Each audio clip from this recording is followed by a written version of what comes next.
महानगरपालिकेच्या निवडणुकांच्या पार्श्वभूमीवर आज मी माझ्या या शहरातल्या मित्रमंडळींशी गुफ्तगू करण्यासाठी इथे एक बैठकीचं आयोजन केलेलं आहे।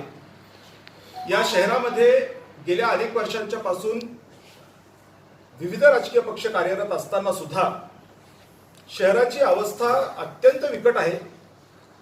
लोकसभेच्या वेळेला ज्यावेळेला मी या शहरात फिरलो त्यावेळेला मला असं जाणवलं की उशाशी धरण असताना सुद्धा या शहरामध्ये 15-15 दिवस प्यायला पाणी मिळत नाही। शहराचा कचरा प्रश्न अजूनही प्रलंबित आहे। शासनाचे प्रतिनिधी काहीही जरी सांगत असले तरी प्रत्यक्षरित्या या शहरामध्ये अत्यंत वाईट अवस्था कचऱ्याच्या दृष्टिकोनातून आहे। मोठ्या प्रमाणामध्ये शहरामध्ये डीपीज ट्रान्सफॉर्मर ज्याला आपण म्हणतो हे उघडे असल्यामुळे नागरिकांच्या जीविताला धोका आहे। मोठ्या प्रमाणामध्ये मोकाट कुत्र्यांचा सुळसुळाट शहरामध्ये असल्यामुळे शहरामध्ये लहान मुलांचे लचके तोडले जात आहेत। अनेक नागरी प्रश्न अतिशय उग्र रूप धारण करून या शहरामध्ये बसलेले आहेत आणि अशा स्थितीमध्ये कुठेतरी या प्रश्नांना वाचा फोडण्याच्या ऐवजी वेगळ्या दिशेने राजकीय पक्ष चालताना मला दिसत आहेत। किंबहुना मध्यंतरी भारतीय जनता पक्षाचे प्रदेश अध्यक्ष चंद्रकांत पाटील यांचं स्टेटमेंट मी टीव्हीवर बघितलं आणि त्यांनी त्याच्यामध्ये स्टेटमेंट केलं की औरंगाबाद शहराचं नामकरण संभाजीनगर करायचं असेल तर भारतीय जनता पक्षाला सत्ता द्या। चंद्रकांत पाटलांना मला एक विचारायचं आहे की तुम्ही एवढे सिनियर आहात, महसूल मंत्री राहिलेले आहात, तुमचं महाराष्ट्रामध्ये भारतीय जनता पक्षामध्ये क्रमांक 2चं स्थान आहे आणि अशा स्थितीमध्ये तुम्ही ज्या वेळेला स्टेटमेंट करता की नगरपालिका महानगरपालिका आमच्याकडे द्या म्हणजे आम्ही शहराचं नाव बदलू, एकतर तुम्ही वेडे आहात का तुम्ही या शहरातल्या लोकांना वेडं समजता, हा मला त्यांना थेट प्रश्न विचारायचा आहे। कारण शहराचं नाव बदलणं नाही। आता मी ही पहिली बैठक आयोजित केली आहे, मला अजून माझ्या मित्रांशी माझं बोलणंही झालेलं नाही, त्यामुळे माझं एकदा बोलणं होऊ द्या। माझी धोरण माझं कशाबद्दल मी हे सगळं करतोय हे मी आता सगळं तुम्हाला सांगितलंय। ही चर्चा माझ्या लोकांबरोबर करून जो निर्णय होईल तो मी निश्चितच आपल्याला पुन्हा एकदा आमंत्रित करीन आणि मग त्या दिवशी मात्र कनवटे साहेब त्या दिवशी मात्र 1 मिनिटही मी लेट होणार नाही। जर मी 5 वाजता तुम्हाला सांगितलं तर मी 4:30ला इथे येईन। मला आज मुळात हेच माहित नव्हतं की तुम्ही सगळे जर आलाय। मला जर माहिती असतं तर मी सगळं हे सोडून आलो असतो। सर्वसाधारणरित्या आजची बैठक ही फक्त इंटरनल बैठक होती की काय करायचं रे आपल्याला, हे असं असं आहे आणि हे असे चंद्रकांत पाटील बडबड करतायत। अशा वेळेला आपण भूमिका घ्यायची का, आपण उतरायचं का याच्यामध्ये, ही चर्चा करण्यासाठी ही बैठक होती आणि आहे की म्हणून आपण डिस्कस झाल्याच्या नंतर ती बैठक। अभी आप अभी किस पक्ष में हैं? मैं किसी भी पक्ष में नहीं हूँ, मैं अभी इंडिपेंडेंट हूँ। मैंने रायबान यादव विकास आघाड़ी नाम से एक पॉलिटिकल ऑर्गेनाइजेशन रजिस्टर की है। पिछली बार कन्नड़ विधानसभा मतदार संघ में जिला परिषद पंचायत समिति के चुनाव हम लड़े और नगर पालिका के चुनाव भी हम लोग लड़े इस रायबान यादव विकास आघाड़ी के माध्यम से और इसका रजिस्ट्रेशन होने की वजह से महानगर पालिका के इलेक्शन में भी इसका हम यूज कर सकते हैं और कैंडिडेट्स को फीड कर सकते हैं। अलायंस किससे होगा? कुछ भी अभी मुझे पता नहीं है। बहुत ही प्रारंभिक प्राइमरी मीटिंग आज होने वाली है। एमआईएम के बारे में आपके दिल में जो है या एमआईएम वालों दिल में जो आपके बारे में उसका भी उपयोग होगा ये इलेक्शन में? देखिए मुझे लगता है कि मैं विकास के बारे में ही मुझे बात करना है। ये ऑफशूट्स जो हैं इसमें मुझे कोई दिलचस्पी नहीं है। मुझे लगता है कि इस शहर के अंदर बात होनी चाहिए डेवलपमेंट की, जो हो नहीं रही है। बात हो रही है पॉलिटिक्स की, बात हो रही है कम्युनलिज्म की, लेकिन बात कहीं डेवलपमेंट की नहीं दिख रही है। तो यहाँ पे डेवलपमेंट की भी बात करने वाला कोई बंदा हो, ऐसे लोगों को लगता है, ऐसा मुझे फीलर्स आ रहे हैं, मुझे लगता है मुझे उसके बारे में ही बात करनी चाहिए। इलेक्शन के टाइम में ये तो नहीं होगा कि जो हर्षवर्धन यादव को फिर वो टाइम में इमोशनली कर दिया जाएगा पार अभी फैमिली मैटर को लेकर? देखिए फैमिली मैटर तो मेरा फैमिली कोर्ट में चल रहा है, आपको तो सब पता है, सारी दुनिया को सारी चीजें पता है, होता रहेगा उसके हिसाब से। अभी क्या बोलते हैं ना, वो कौन सा शेर है, हम तो अकेले ही चले थे, ऐसा वो शेर है ना? क्या शेर है बताइए, आप ही बताइए। मैं अकेला ही चला चला था, गाड़ी में मंजिलें मंजिल लगा, हाँ। बहुत साथ आते लोग। तो ऐसा है सर आखिरी में एक आधा धमाका कुछ, आज आखिरी में एक आधा कुछ मूड में धमाका। नहीं है आप, आज ज्यादा बहुत मूड में नहीं है। मूड में मतलब आपको क्या, मतलब आज हमेशा से मूड में मतलब आपको एक क्या आध- चाहिए कि मैं डांस करूं या गाना गाऊं? डांस नहीं सर एक आधा धमाकेदार आखिरी में। नहीं नहीं, कोई धमाका नहीं है भाई, मुझे कोई धमाका करने में इंटरेस्ट नहीं है। मुझे सिर्फ इतना कहना है कि मेरे इस शहर के अंदर मेरे दोस्त रहते हैं, मेरे नातेवाईक रहते हैं, रिश्तेदार रहते हैं, मेरे कॉन्स्टिट्यूंसी के लोग रहते हैं। इस शहर की अवस्था खराब है और इस शहर के लिए मुझे कुछ करने की जरूरत पड़ी तो मैं करूँ बस। प्रसंग येईल त्यावेळेला ह्याचे पुरावे तुम्ही मागताय, निश्चितच मी तुम्हाला पुरावे देईन। लोक आहेत, सांगणारी माणसं आहेत आणि त्यावेळेला हे निश्चितच होईल। पण मला असं वाटतं, माझी प्रेसला अशी विनंती आहे की एक कुठेतरी वेगळं वळण देण्याच्या ऐवजी जे मुद्दे या शहराच्या नागरिकांच्या दृष्टिकोनातून महत्वाचे आहेत ते मुद्दे प्रेसनी अधोरेखित करावे। हर्षवर्धन जाधवांनी चंद्रकांत खैरेला काय म्हटलं किंवा चंद्रकांत खैरेंनी सखारामला काय म्हटलं, गोपीचंद पाडळकरांनी शरद पवारांना काय म्हटलं आणि धनंजय मुंडेंनी अमक्याला काय म्हटलं, याच्यामध्ये लोकांना इंटरेस्ट नाही। लोकांना इंटरेस्ट आहे आम्हाला प्यायला पाणी मिळतं का, लोकांना इंटरेस्ट आहे आमच्या गल्लीत मोकाट कुत्रे फिरणार नाहीत याची व्यवस्था काय करणार आहात। लोकांना ह्याच्यामध्ये जास्त मिळाले नसते काय तुम्ही म्हणताय त्या विषयात जरच लोकांना इंटरेस्ट असतात, बाकीच्या विषयात जर इंटरेस्ट नसता तर तुमच्या स्वतःच्या व्हिडिओला जे लाखोंचे हिट्स मिळत आहेत युट्यूबला ते मिळाले नसते ना। लाखोंचे हिट्स मिळतात कारण मी लोकांची भाषा बोलतो। तुमच्या दुसऱ्या व्हिडिओचे बाबतीत माझे दुसरे व्हिडिओच्या बाबतीत तुम्हाला जास्त इंटरेस्ट सगळ्यांना हिट्स वाटतात। पण दुसरा प्रश्न असा आहे की नुकतंच सध्या राज्यामध्ये संजय तर माझं बोलणं झालंय आता। हा तुम्ही बोला, हा बोला। राज्यात नुकतंच संजय राठोड यांचं प्रकरण खूप जोरात गाजत आहे। काल त्यांनी तिथं शक्ती प्रदर्शन सुद्धा केलं, पूजा चव्हाणची आत्महत्या झाली। तुम्हाला काय वाटतं ह्या सगळ्या प्रकरणाबद्दल? नाही, मला त्याच्यातली माहिती नाहीये त्यामुळे मी त्याच्याबद्दल कुठलंही कमेंट करणार नाही। जोपर्यंत मला त्याच्यातली माहिती मिळत नाही तोपर्यंत कमेंट करणं, उचलली जीभ लावली टाळ्याला असला प्रकार मी आयुष्यात कधी केला नाही करणार। आपने एक बात ये कहा कि इम्तियाज जलील के बारे में, तो इम्तियाज जलील तो आपके दोस्त है, क्लासमेट है। मेरे इम्तियाज जलील जब दोस्त- सुनकर आए थे तभी आपने ये कहा था और आप कह रहे कि खेरे साहब ने खड़े कर दिए। इम्तियाज जलील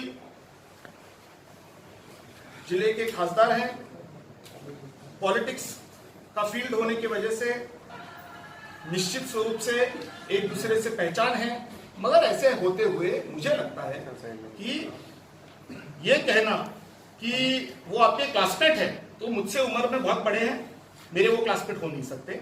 और दूसरी बात कि ऐसा कहना कि भाई आपकी और उनकी बहुत नजदीकी दोस्ती है, ये भी बात उचित नहीं है। जैसे जर्नलिस्ट होते हैं, जैसे डॉक्टर्स होते हैं, जैसे इंजीनियर्स होते हैं, जैसे अपने अपने फील्ड के, आप अभी भले ही अलग अलग चैनल से हो, बाहर जाके तो बात एक ही करेंगे ना।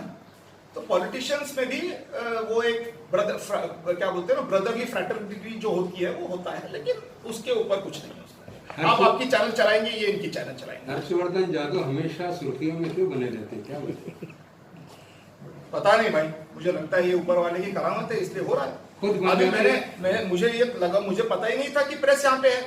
मैंने तो अपने 4 दोस्त बुलाए थे कि भाई देखेंगे इसमें क्या कर सकते हैं। अब मुझे कन्वर्टे जी का फोन आ गया बीच में, बोले तुम कहाँ हो? मैंने कहा यार मैं तो आ रहा हूँ। बोले ऐसे कैसे, हम तो 1 घंटे से बैठे हैं। मुझे पता ही नहीं प्रेस आई है, तो मुझे भी नहीं पता कि ये क्या चलता है। ये शायद खुदा की तरफ से, भगवान की तरफ से, अल्लाह की तरफ से, ईश्वर की तरफ से ये चल रहा है।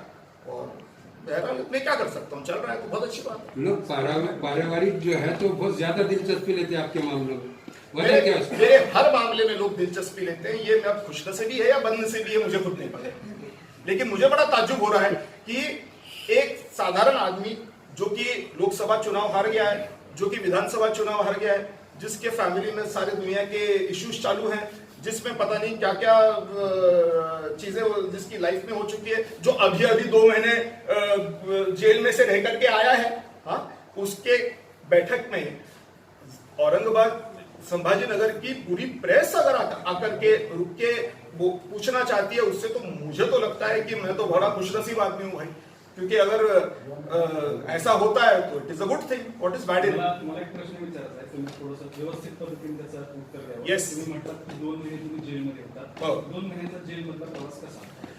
जेलमध्ये जसं मला असं वाटतं की वीट जशी भट्टीमध्ये टाकल्याच्या नंतर कडक होते, तसं जेलमध्ये राहिल्याच्या नंतर सुद्धा माणूस असा होतो.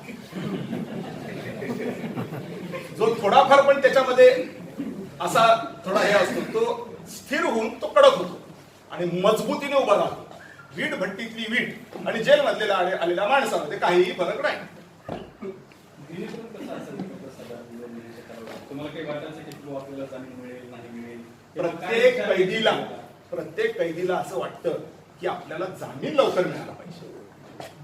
म्हणजे जेलमध्ये जर कुठल्या कैद्यांमध्ये काही चर्चा असेल ती एवढीच असते की तू कधी जाणार आणि मी कधी जाणार. पण जेव्हा भाग्यात दिलेलं असतं त्यावेळेला जातो. मेल्याशिवाय स्वर्ग दिसत नाही. त्यामुळे लाल गेटच्या बाहेर पाय पडोस तर तुमचं काही खरं नाही. लाल गेटच्या बाहेर पडलं तर तुम्ही निघालात असं त्याचा अर्थ. तर मला वाटतं आता आपण फोकस जो केला पाहिजे तो शहरातल्या प्रश्नांच्या संदर्भात करण्याची आवश्यकता आहे. अर्थात तुम्ही जे म्हणताय की कुठल्या व्हिडिओजना हिट जास्त होतात आणि कुठल्या व्हिडिओजना हिट कमी होतात, परंतु ही पण गोष्ट तितकीच खरी आहे की जर तुम्ही लोकांची प्रामाणिक राहिला तर ट्रॅक्टर निशाणीवर पण तुम्ही 2,84,000 मतं घेऊ शकता. आम्हाला विजयाची अपेक्षा होती तुमच्या. तुम्ही 2,84,000 समाधानी आहात? विजय मिळाला असता, परंतु मी पहिलंच स्टेटमेंट केलं होतं की या शहरामध्ये दुर्दैवाने, जिल्ह्यामध्ये दुर्दैवाने धार्मिकतेचा वापर राजकीय पोळ्या भाजण्यासाठी करत जाण्याची आतापर्यंतची प्रथा झालेली आहे आणि ती प्रथा मी खरं म्हणजे मोडण्याचा प्रयत्न केला की शिवाजी महाराजांच्या जयंतीला एखादा मुस्लिम समाजाचा माणूस येऊ शकतो का? मुस्लिम समाजाच्या माणसाला शिवजयंतीचा अधिकारच नाही आहे. त्यामुळे त्यावेळेला जहाल इस्लामाचा प्रचार करणाऱ्या एका पक्षाच्या विधानसभा सदस्यांना मी शिवजयंतीला बोलवलं होतं. माझा उद्देश त्याच्यामध्ये एवढाच होता की हिंदू मुस्लिम हा वाद मिटावा आणि या जिल्ह्यामध्ये विकासाचं वातावरण तयार व्हावं. दुर्दैवाने ते अजून झालेलं नाही. प्रयत्नांती परमेश्वर. ऐवजी या शहरातल्या मूलभूत प्रश्नांच्या संदर्भामध्ये चर्चा करण्याची आवश्यकता मला जास्त वाटते आणि त्यामुळे मला असं वाटलं की या शहरामध्ये विविध राजकीय पक्षांना अनेक संधी मिळून सुद्धा ज्या वेळेला शहरातलं चित्र बदलायला तयार नाही त्यावेळेला या शहरामध्ये समर्थ पर्याय आपण देऊ शकतो का याची चाचपणी करण्याची आवश्यकता आहे. आणि म्हणून मी स्वतः पुढाकार घेऊन या शहरामध्ये महानगरपालिकेच्या निवडणुकांमध्ये रायभानजी जाधव विकास आघाडी या विकास आघाडीतर्फे उमेदवार देता येऊ शकतील का, याच्यामध्ये काही निर्णय घेता येऊ शकेल का, या लोकांना मदत करण्याच्या दृष्टिकोनातनं काही सकारात्मक पाऊल उचलता येऊ शकेल का, या दृष्टिकोनातनं ही बैठक मी आयोजित केलेली आहे. मध्यंतरीच्या काळात आपण असंही बघितलं की या शहरातल्या तमाम खासगी हॉस्पिटल्सनी या शहरातल्या जनतेला प्रचंड मोठ्या प्रमाणात लुटलेलं आहे आणि करोनामध्ये प्रचंड बिलं लोकांकडून वसूल केलेली आहेत. एकीकडे राज्य सरकार म्हणतं की आमचं जनआरोग्य स्कीम आहे, केंद्र सरकार म्हणतं की आमची जीवनदायी स्कीम आहे आणि 5 लाख रुपयापर्यंत आम्ही प्रत्येक या नागरिकाला, मग तो कुठलाही राशन कार्ड धारक असो, त्याला आम्ही वैद्यकीय सुविधा खासगी हॉस्पिटल्समध्ये मोफत देणार आहे. अरे अशा स्थितीमध्ये ज्यावेळेला एकीकडे हे वाक्प्रयोग वापरले जातात बिनधास्तपणे, दुसरीकडे खासगी हॉस्पिटल्स प्रचंड लूट करतायत. त्यामुळे ही कुठेतरी विसंगती आहे आणि या शहराचे लोकप्रतिनिधी म्हणून या शहराच्या महानगरपालिकेने अशा पद्धतीची विसंगती थांबवण्याचे काम करण्याची आवश्यकता होती. परंतु अद्यापही कुठलाही राजकीय पक्ष या खासगी हॉस्पिटल्सच्या नाकात व्यसन घालायला तयार नाही आणि त्यामुळे सुद्धा या शहरातल्या नागरिकांच्या आरोग्याला कुठेतरी इजा पोचते. मला असं वाटतं की रायभान जाधव विकास आघाडी या आघाडीतून जर उमेदवार उभे करण्याचा निर्णय झाला तर निश्चितच या शहराच्या आरोग्याची संपूर्ण जबाबदारी ही आम्ही घेऊ. आपण मध्यंतरी माझा आणि एमजीएमच्या एका अधिकाऱ्याचा संभाषणाचा ऑडिओ ऐकला असेल. त्यामुळे शासनाच्या, मग ते राज्य शासन असो किंवा केंद्र शासन असो, त्याच्या योजनांची अंमलबजावणी किती व्यवस्थित करता येऊ शकते याचं एक उदाहरण म्हणून आपण त्या संभाषणाकडे बघू शकता. त्यामुळे जर महानगरपालिकेमध्ये आम्ही उमेदवार उभे केले तर किमान त्या वॉर्डातल्या उमेदवारांच्या मतदारांना निश्चितच या विविध हॉस्पिटल्समध्ये मोफत उपचार होतील अशा पद्धतीचं निश्चितच आम्ही आयोजन करू शकू. मला असं वाटतं की आपण पुणे महानगरपालिकेचं एक उदाहरण जर घेतलं तर तिथल्या महानगरपालिकेच्या लोकांनी तिथे जन आरोग्याच्या सुविधेला त्या लोकांपर्यंत पोहोचवण्याच्या दृष्टिकोनातून एक ठराव पास केला आणि हॉस्पिटल्सला सांगितलं की तुमचं जे रेट आहे, तुम्ही जे कोरोनामध्ये किंवा इतर आजारांच्या व्यवस्थापनामध्ये जो लोकांकडून पैसा जमा केलेला आहे, खरं म्हणजे तो पैसा हा जन आरोग्यमधून राज्य सरकारने दिला पाहिजे, केंद्र सरकारने दिला पाहिजे. आणि म्हणून अशा स्थितीमध्ये त्या लोकांकडून जे तुम्ही पैसे घेतलेले आहेत हे चुकीचं आहे.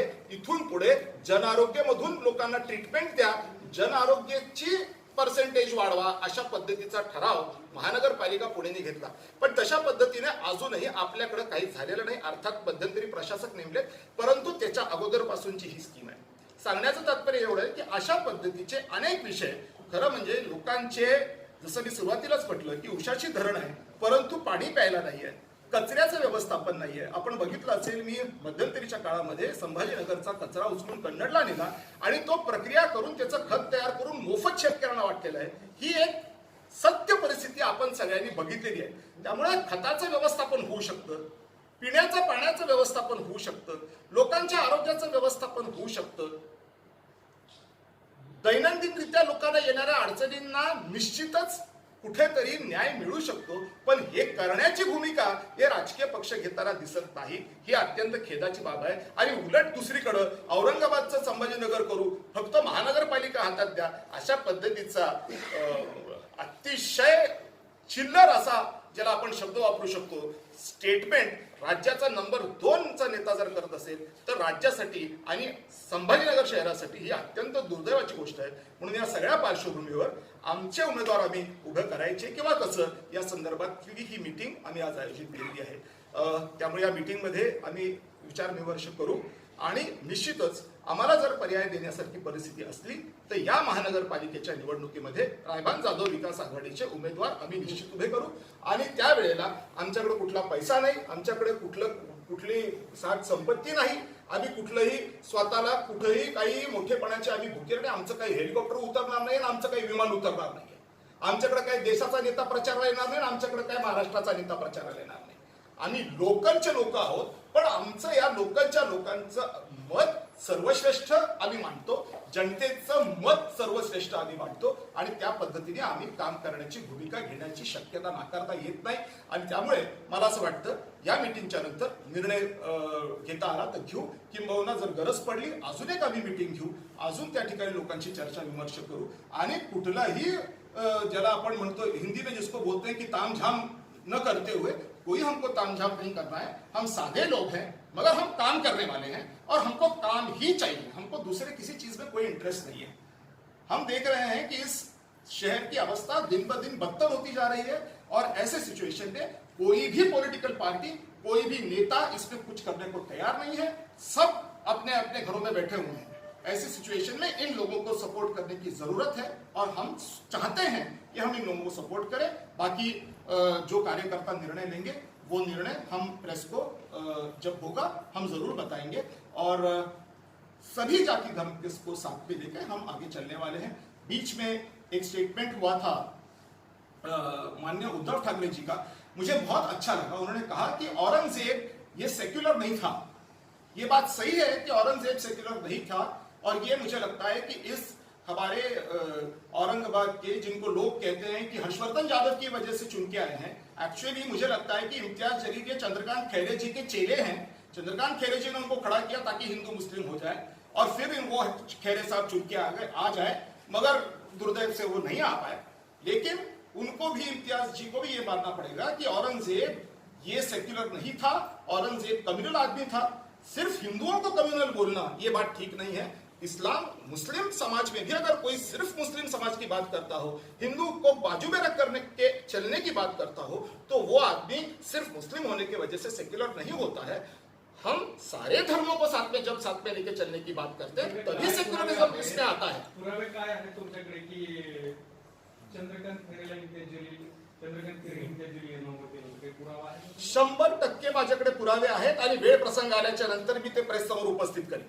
कशा म्हणताय, कशा आधारावर म्हणताय तुम्ही? मोठ्या प्रमाणावर पुरावे असल्याचं मी आत्ताच म्हटलंय. वेळ प्रसंग आल्यावर प्रेसच्या समोर ते पुरावे निश्चितच मी देईन. माझ्या नावाने जे खापर फोडायचा प्रयत्न केलेला आहे, खरं म्हणजे असा कुठलाच धर्म नाही, असा कुठलाच समाज नाही ज्याला तुम्ही म्हणू शकता की तुम्ही खासदार होऊ शकत नाही. कारण हा देश आणि या देशाचं संविधान हे सेक्युलर संविधान आहे. त्यामुळे ह्याच्यामुळे मुसलमान निवडून आला म्हणजे मुस्लिम माणसाने निवडून येऊ नये असं काही म्हणणं आहे कोणाचं. मुळात ती गोष्ट चुकीची आहे. आणि दुसरी गोष्ट, चंद्रकांत खैरेने जर इथे दिल्लीला उभं केलं होतं तर पण ही बाजी पलटली कशी काय? हे बघा, हे जिल्ह्याचं अनेक वर्षांचं सूत्र आहे आणि या सूत्रामुळेच हा जिल्हा अधोगतीला गेलाय, किंबहुना हे शहर अधोगतीला गेलंय. या शहरामध्ये विकासाचा विचार कमी होतो आणि धार्मिक प्रचाराचा विचार जास्त होतो. त्यामुळे या शहरामध्ये मोठ्या प्रमाणामध्ये निवडणुकांमध्ये अशा पद्धतीचे धार्मिक तेढ निर्माण करून आपली राजकीय पोळी भाजण्याचं काम सगळ्या लोकांनी केलेलं आहे. आणि त्यामुळे अशाच स्वरूपाचा हे एक पाऊल होतं असं माझं मत आहे. आणि निश्चितच त्याचा फायदा चंद्रकांत खैरेंना झाला नाही असं पण म्हणू शकत नाही. कारण चंद्रकांत खैरेंचं गेल्या अनेक वर्षांचं जर काम आपण बघितलं तर कुठलाही माणूस त्यांना मतदान करण्याच्या मानसिकतेत नव्हता. फक्त ज्या वेळेला धार्मिक तेढ निर्माण झाला त्यावेळेला चंद्रकांत खैरेंचं मतदान वाढलं, ही मात्र वस्तुस्थिती मला वाटते. बरं,